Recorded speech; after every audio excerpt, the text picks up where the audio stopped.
Maybe I'm the words I lay down before you. Maybe I'm the awkward silence. Maybe I'm the exuberance I leave behind. Okay, one of my favorite go-tos during the Christmas season is hot pepper jelly.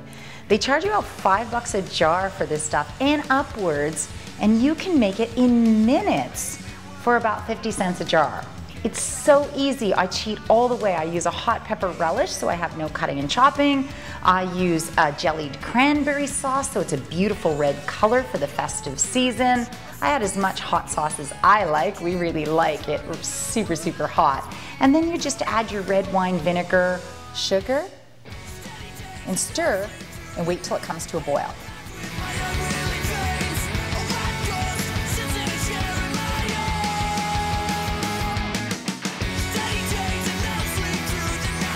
And canning isn't what it used to be. You can actually take the jars and just bake them in the oven at 350 while you're doing all of this and getting it all ready.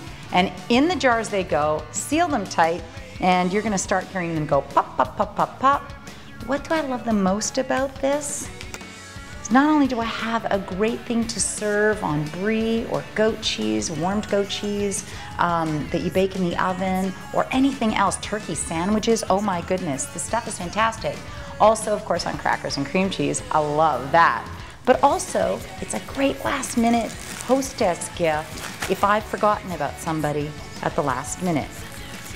In it goes, and they have my own homemade hot pepper jelly.